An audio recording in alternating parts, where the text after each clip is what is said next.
Right then, ladies and gents, I am going to show you what I believe is the best Siamese carp rig you can tie when you come to this fabulous place, Gillhams. Lots of you ask. The OMC customers that are with us now, they are sort of fully ingrained in the Siamese philosophical way of doing things, the OMC way on here. But I'm going to show you the very important factors that go into putting a rig together for Siamese, because they do not feed like normal carp. They are not sucking on the bottom, and the rigs that you use at home for king carp, spinners, hinge stiff rigs, normal KD rigs, whatever it is, they don't work like that. So length and the way the bait behaves when it's lifted off the bottom is critical in making sure you get bites, but more importantly ensuring that your hook holds with monster fish are so good that you do not risk straightening out any pattern of hook. It doesn't matter how hard the wire is or thick, if it hasn't gone in well enough, you will straighten it out. So I'm going to use what I believe is one of the best Siamese carp hooks in the world, the size 4 Cassian or the size 2, but because I've got, well, you can't really see them, they're quite big kahunas, I'm going to go for size 4s. I use locks as well for them, doesn't bother me. And then the hook link. This ammo braid was actually originally tested very, very much on Gillhams, okay? It had hundreds of fish on this stuff, and it says 50 pounds on the packet, and you might think, oh, 50 pound, but you're fishing for fish well over 100. It's not about the breaking strain. The 50 pound on there is if you put a really bad knot in it and you're not the most experienced angler, that is what the knot strength is. But actually the braid itself is well over 80 pound breaking strain. And you need to be a pretty big Jeff Capes super beast to ever do that. Or be stupid, cut your spool, something's going to give in amongst fishing with solid braid, you know, no give, nothing, right? So 50 pound ammo, that is our hook link. And what I'm going to do first off, because I've done a little Blue Peter, I've got the hook bait already on the cool tool. That there is what this is the Isofish cork dust wafters. And just to complement the cork dust, I've got a little bit of cork on there as well, because we are going to do some balancing of hook baits after, to explain to you the importance of getting it the right balance for the Siamese or the Mekongs or any other filter bloody feeder in here, okay? First thing we're going to do is we are going to make a little overhand loop in the end of our ammo braid, okay? Dead easy. That is your hair loop. Now pull it tight. Not that it really matters how tight your hair loop is, but you know, there we go, when in Rome. Trim a bit off so it's nice and neat. Then we're going to slide on our hook bait. Am I allowed to fart in this video? Is it bad? It's the food, isn't it? It's that. Oh, you didn't even hear it. Right, here we go. So there is our bait on there, okay? Now, because we're bringing out some bloodworm tippers in conjunction with Enterprise, I thought I might put one on, because I know Siamese carp like bloodworm. Not that they're going to bloody see that underwater, bloody bloodworm, bloody, but it's, I think it looks cool, so it's going on. Oh, stop these liners, you're so cheeky. Right, there we go. So we're going on there. Make this look really easy. You could use a bait blob, you could use a boilie stop. I'm going to use a bit of bloodworm because Siamese carp love bloodworm, okay? And just on the off chance there's a bit of clarity down there, I don't think it will do me any harm. So now I'm going to take off. Look how much I'm taking off, because see this, quite long, isn't it? This is the hook link. This is still going to be a bottom bait rig, but it's going to waft. There's people climbing in. Look at Roo climbing. Have a look. He's climbing in trying to be quiet. Now he's in a meditation pose. Good in Thailand. Right, back on this. Right, so now I reckon I've taken off, that's about my height, isn't it? I reckon I've taken off a good 4 odd foot of ammo. I'm going to lay my hook bait there. I'm going to cut that off.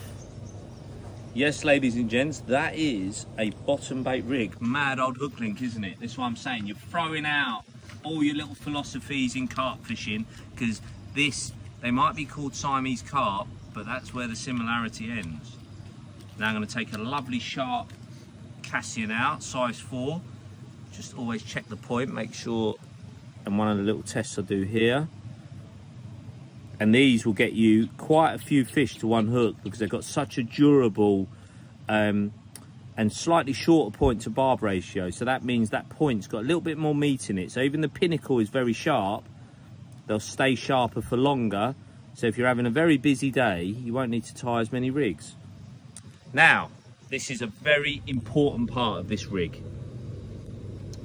If you just tied a traditional knotless knot and you're fishing for filter feeders and your rig's coming off the deck, if you just tied a knotless knot and had that hair exiting the knot quite high up, the hook will not sit right when it's off the bottom. You need to get and do this. You need to get that hook, the bait exiting the hook at a critical position to make sure you're at optimum position. So what I'm now doing is tying off a little granny knot around the shank, okay? So imagine it is almost like a rig ring, if you like, but it's created with the braid. And what I'm going to do is pull this, because the bait, you don't need a long hair or any stuff like that. Have a look there, look. It's probably about 3mm gap between that little granny knot and the bend of the hook, okay? Now we're going to finish tying off our knotless knot. So through the back of the eye, okay, not through the front, through the back of the eye, like so. Then I pull down hard to give me as much eye to get that 50-pound ammo back through. So just 4 or 5 turns down is lovely. It's a knotless knot, so it don't really matter. And then we're going to go back through. Let's see if we can get this in one, even with bad eyesight. Oh, have we got enough give? No. There's enough there, right. Another, oh, look, let me cut this off at an angle. There you go. Now we're going to do it. I think we're going to do it. I think we're going to do it. Are we going to do it? Come on, go through. For the purposes of telly, go through. Oh, nearly. So close. Oh, yes. That felt so satisfying. I didn't get a sweat on though there, Matt. Blimey. Blimey, that's one of the most high pressure situations I've ever been in my fishing career. Here we go. Right, here we go. Lovely. Pulling that tight now. There we go. So now you could, for all intents and purposes, chuck that out. That's very nice indeed. Look at that. Beautiful. But we're not going to stop there because we've got bloodliner aligners. And while we're on the bloodworm theme, these have become very popular at Gillhams. They're very popular in my fishing. Let's see if we can dig one out here. They're all mixed in together because I am a very messy, got everything in there. I know it's in there somewhere, and I like to sort of be in the pick and mix of my tackle box for long periods of time. So here we go. We're going to make a little serration at the back of this. And these are wonderful, not only for protecting the corners of fish's mouths, they give you a fleck of colour in clearer water, and they align where the hook link exits the hook absolutely perfectly. So there's absolutely no reason not to put one on unless you're really trying to be carpy and pretend they're not absolutely fantastic. These are one of my favourite products, and I use them. Bro, have you ever seen me cast out without a bloodliner on? No. No. No. I love them. There you go. So right, now what we have here is exactly as I would fish at Gillhams. Everything is set right, and imagine this. Now if you come back out there, Matt, I'll show you. Now if I'd set that as a bad knotless knot and it was exiting higher up the hook, when that lifts off the bottom and the Siamese are wafting that about, look, that hook could be facing that way. You really don't want that. And a way to check your rigs and making sure they're sitting right is to actually just hold your hook bait out of water. Now this is actually how it will sit. So look at that hook point, perfectly positioned to touch flesh. So it wafts up, the Siamese come in, engulfing the filaments and debris and pellet and everything else, and in goes the whole lot. And you want that to just go in and catch like that. Now if that was tied badly, it could end up catching them underneath the mouth, and that's where the hook point comes under undue stress, and that is where you'll get hook straighten out. You'll blame the hook, but actually it was your bad rig tying. Sorry to say it, that's the truth. So we're gonna go, now we're gonna put on a really long hook link. So we're gonna finish this off quickly. I'm gonna tie a twisted figure of 8, which is like so. I'll leave a nice big gap on in case I put on a parachute solid bag. You go once over like that to create your first loop, back over like this, then a twist. This will reduce the strangulation in the braid when you do a twisted figure of 8 and give you slightly higher knot strength. Not that you're going to need it. And then that's it. Pull the whole lot down, and that is your twisted figure of 8. And that will be, can be looped to looped onto a size 8 swivel that comes on the big beast leaders that we do. You could put that straight onto a QC swivel, but that is standard Gillhams. That is really, really strong. You know, this ammo braid, if you come in here, this is the one you want to use for all of your fishing. Got the durability to withstand chow priors, things with teeth for a bit longer.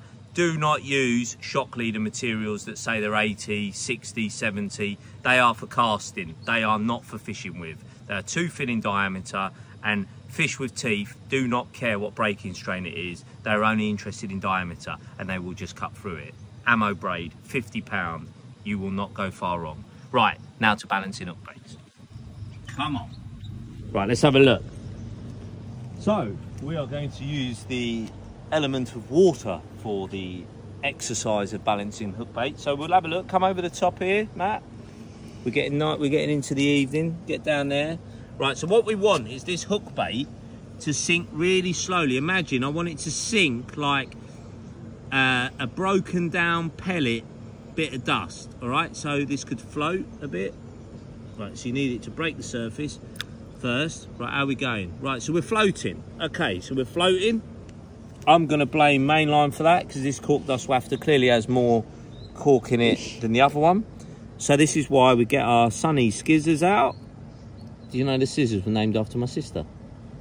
Do you know that? Yeah, they are. They're named after my older sister because when I started the company, she said, will you ever do scissors? Because she wanted them around the house. So when we did do them, I named them after my older sister. And they're bloody good scissors, by the way. They are. I mean, to cut my bum hair, they need to be good. Right? We laugh now. Right, so here we go. We're going to try this. Is that sinking? No.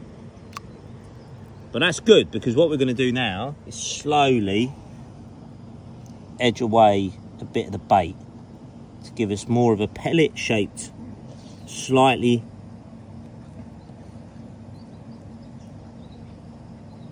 and that's good as well because that breaks the outside of the hook, the bait, and will allow a bit more of the goodness to ease out. Now how are we doing? Right, let's break the film. Oh, still buoyant. But see, it's starting to get a little bit more, so you just come back up, trim a bit more off.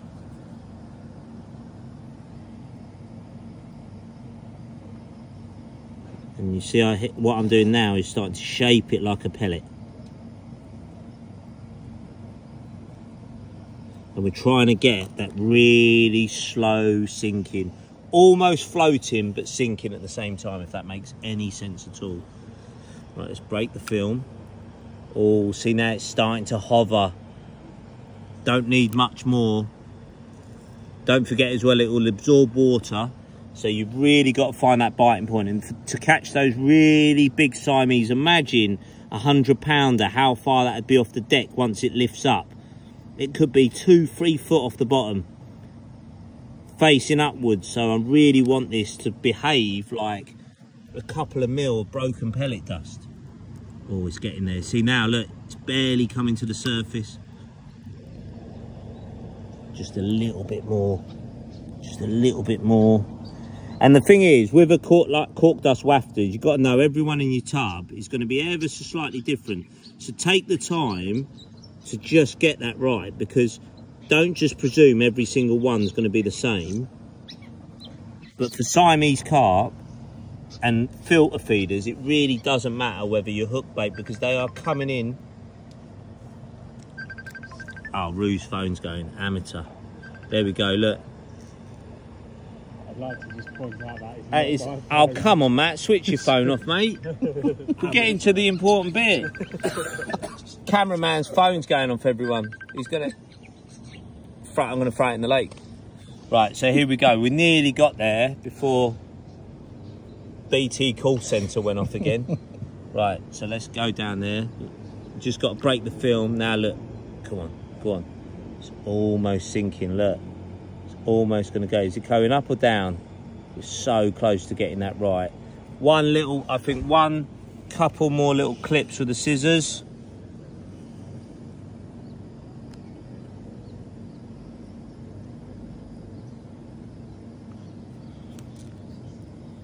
And you're going to have a perfectly balanced hook bait here.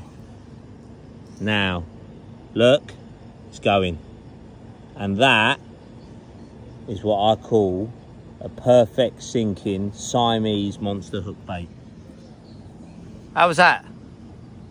Now we just need to catch one on one of them travel rods to finish this wonderfully long rig tying video. But I hope for those of you who are coming to Gillhams, that'll be helpful. And along with the food, you enjoy it and catch some very big fish on that very setup there.